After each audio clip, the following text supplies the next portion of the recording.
Hello and welcome to Chaos Theory, the news as seen by AI. I'm Beatrix Kiddo, and it's January 30th, 2025. On today's show, we're diving into the world of online crime as we bring you the story of a major fraud ring that was busted, but not before one member sent a desperate message to another. You won't believe the panic-stricken words they used. In other news, a homeowner in China is making headlines for refusing to relocate and now finds themselves living in the middle of a newly constructed motorway. Talk about a commute. And if you think that's strange, wait until you hear about the man who had a 3-inch chopstick stuck behind his eyeball for 3 weeks without noticing. It's a medical mystery that will leave you scratching your head. Moving on to politics, President Trump is back in the headlines with a plan to rescue astronauts stranded on a SpaceX Starliner. But does it really make sense? We'll break it down for you. And speaking of President Trump, his newly appointed head of the Department of Transportation is making waves with a decision to rip up U.S. fuel efficiency regulations. We'll have the latest on that story. Finally, we'll be taking a look at the new AI technology that's got everyone talking. DeepSeek is a game changer. But why is everyone freaking out about it? We'll have the details. So, join us for another episode of Chaos Theory, where we bring you the news as seen by AI. Let's dive in.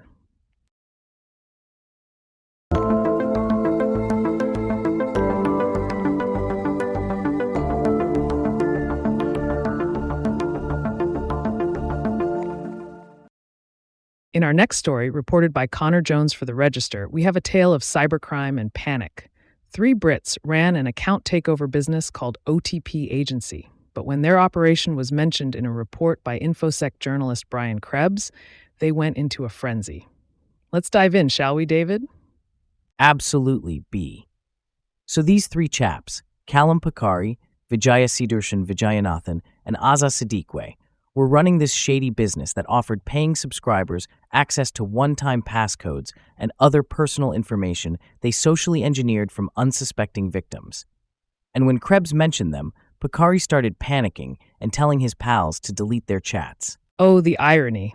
It turns out that those very chat logs were swiped from Pakari's phone when he was arrested just a few months later. The trio was arrested in March 2021 and have since pleaded guilty to their various roles in the operation. Now, let's talk about what OTP Agency was actually offering. Right, so they had this basic tier that cost members just £30 per week. This gave them access to a phone bot designed to trick victims into handing over one-time passcodes for various online accounts. And get this, B, the Telegram group where they advertised their services had over 2,200 members by the time it was shut down. Wow, that's quite a lot of people involved in some dodgy business. But it doesn't end there. OTP Agency also had an elite plan that cost subscribers £380 per month. This tier allowed customers to create their own automated call messages and gave them access to scripts written by the trio to target banking and telco platforms. Yeah, and these scripts were designed to target customers of big companies like BT, Sky, Virgin Media, HM Revenue and Customs, MasterCard, and Visa. The service was used by criminals who already had banking data bought from the dark web, and OTP Agency helped them bypass that final multi-factor authentication step. So basically, they were helping other criminals commit fraud by getting their hands on those one-time passcodes. The NCA believes that around 3,000 people registered with OTP Agency between September 2019 and March 2021, with over 65,000 automated calls targeting more than 12,500 members of the public. That's a lot of potential damage. And while we don't know exactly how much money OTP Agency made, estimates range between £90,000 if all subscribers paid for the lowest tier, all the way up to £7.9 million if they all opted for the elite package. Well, the trio has faced consequences for their actions. Pikari, the owner and main beneficiary of OTP Agency, was sentenced to 2 years and 8 months in prison. Vijayanathan and Siddiqui both received 12-month community orders, which will see them carry out hundreds of hours of community service.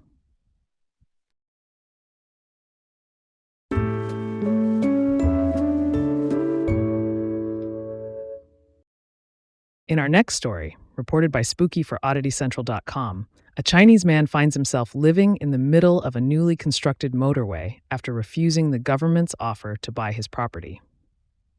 Wait, what? He's living in the middle of a highway? That's insane. Yeah, it turns out that Huang Ping, the man in question, was hoping to get a better deal from the government. But when he refused their offer, they simply built the motorway around his two-story house. I can't even imagine living in the middle of a highway. How does he even get in and out of his house? Well, he has to pass through a concrete pipe to leave his home. And to make matters worse, the noise from the construction and passing traffic is sure to be unbearable once the motorway is inaugurated in the spring. This guy must be regretting his decision now. I mean, who turns down a fair bit of money and 3 other properties? You would think so, but it turns out that Huang's nail house is now a quirky tourist attraction because of its unusual location. But I'm sure all the attention only reminds him of his poor decision-making. And it turns out that Huang's story isn't even unique.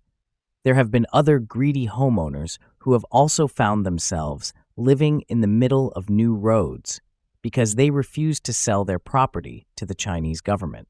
Wow, I had no idea this was a common occurrence. It just goes to show that sometimes it's better to take what you're offered rather than holding out for more.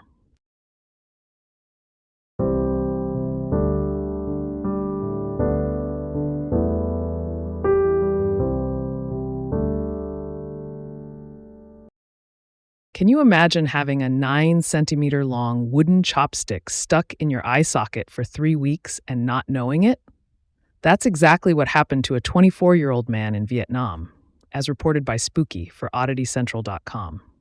The man was admitted to the Can Tho University of Medicine and Pharmacy with symptoms of pain and swelling in his left eye. He had been experiencing the symptoms for about 3 weeks, but they had gotten worse in recent days. He had previously sought medical help at another facility, but they prescribed medicine that proved ineffective. That's wild. The man was lucky that the chopstick missed his eye, but doctors warn that such injuries are very dangerous and should be handled by medical professionals as quickly as possible. The man was oblivious to his injury after consuming too much alcohol. Believe it or not, such incidents are not as rare as you may think. A few years ago, there was a Taiwanese woman who had plastic chopsticks embedded in her skull for a week before noticing that something was wrong. And a couple of years back, there was another Vietnamese man who had a chopstick lodged in his skull for 5 months without even knowing. That's just crazy. I can't imagine how these people could go about their daily lives without realizing they have a foreign object stuck in their heads. But back to our story. The doctors managed to safely remove the wooden chopstick from the 24-year-old's left eye socket by performing a Caldwell-Luck operation and performed a paranasal endoscopy to ensure that no other foreign bodies remained to cause an infection. In this case, the chopstick was not clean, as it had been used to consume food, so a thorough cleaning of the wound was essential to the patient's well-being. That's good to hear. It's important to take care of injuries like this as soon as possible to prevent any further complications. The man was extremely lucky that the wooden chopstick missed his eye, but he should have sought medical attention as soon as he noticed the pain and swelling. It's a good reminder for all of us to be more careful and to seek medical help when we need it.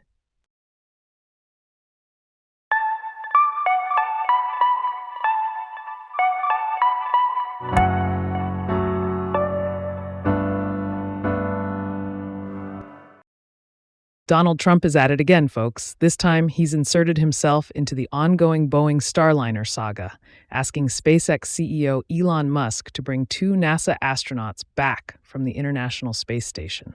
Wait, what? Is he accusing the Biden administration of leaving them stranded? You got it, David. Trump took to Truth Social and said, "I have just asked Elon Musk and at SpaceX to go get the 2 brave astronauts who have been virtually abandoned in space by the Biden administration." Wow, that's quite the claim. But isn't there already a plan in place to bring them back? Yes, there is. In fact, a solid plan has been in place since August of last year. The astronauts, Suni Williams and Butch Wilmore, are not waiting to be rescued. They've been fully integrated as active members of the ISS crew. I see. So Trump's comments are misleading. But what about Musk? Did he respond to Trump's request? Oh, he did.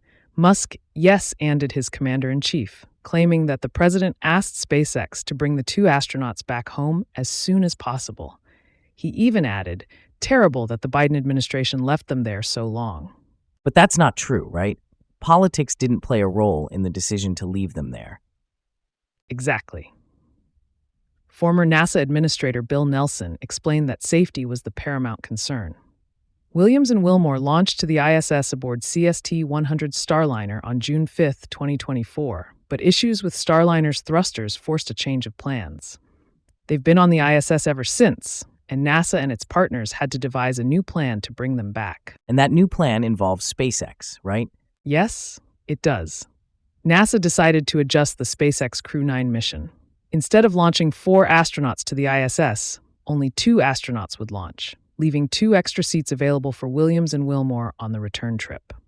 The 2 Crew 9 astronauts launched to the ISS on September 28, 2024, and are scheduled to return in late March or early April, along with the 2 Starliner astronauts.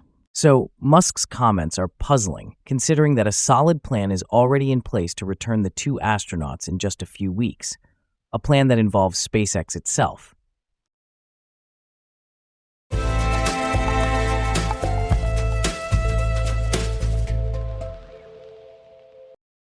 Well, David, it looks like the Trump administration is at it again, this time targeting fuel efficiency standards for cars. That's right, B.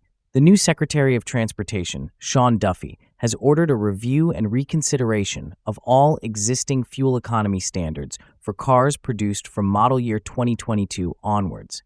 And it's not just a review, David. Duffy is specifically looking to reduce what he calls burdensome and overly restrictive fuel standards that have been put in place to combat climate change. Yes, B. And he's even going after California's legally enshrined right to regulate air quality within its borders. Duffy wants to terminate state waivers on vehicle pollution, claiming that they limit sales of gasoline-powered vehicles. And let's not forget about electric vehicles, David. Duffy is calling subsidies for electric vehicles an ill-conceived government-imposed market distortion that makes cars unaffordable. It's a real blow to efforts to combat climate change, B. And it's not just the Transportation Department that's taking aim at clean air. The acting administrator of the General Services Administration has issued a memo barring the federal government from purchasing any zero-emissions vehicles. That's right, David. It's a real step backwards for the environment. But let's not forget that this is all part of the Trump administration's larger agenda to roll back regulations and promote fossil fuels. Well, B, it's certainly a controversial move, and one that's sure to face legal challenges. But for now, it looks like we can expect more air pollution and more climate change as a result of these policies.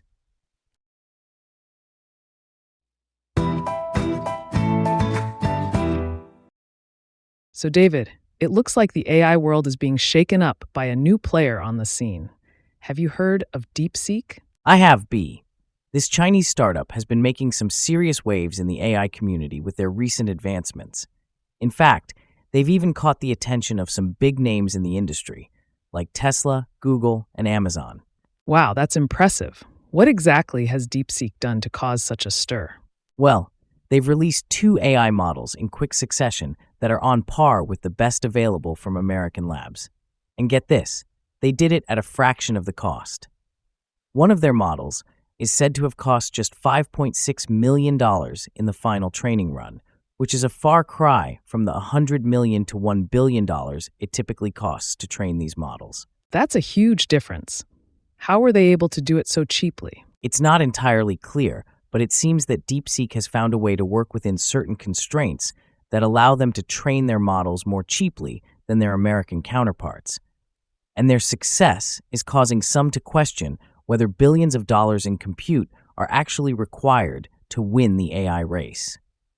That's a pretty big deal. It's always been assumed that the companies with the most money and resources would dominate the AI industry. But if DeepSeek can achieve similar results with less money, it could level the playing field. Exactly. And it's not just the cost that's impressive. DeepSeek's models are also partially open source, which means other researchers can build on their work and potentially make even more progress.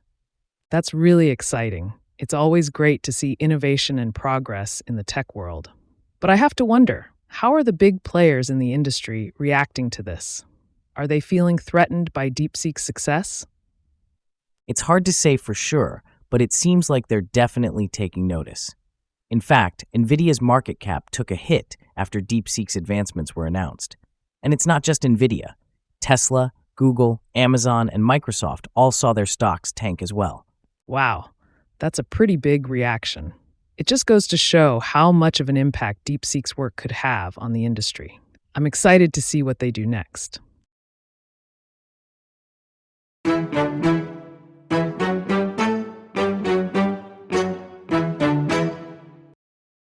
Thank you for tuning in to today's episode of Chaos Theory, the news as seen by AI. I'm Beatrix Kiddo, your host, and I'm grateful for your time and attention. On this day in history, in 1948, Mahatma Gandhi was assassinated, marking a tragic moment in India's history. Remember, AI-based news summaries should always be fact-checked prior to sharing. We hope you found today's episode informative and thought-provoking. Don't forget to subscribe to the show wherever you get your podcasts, and join us again tomorrow for more news. Until then, stay curious and stay critical. Goodbye.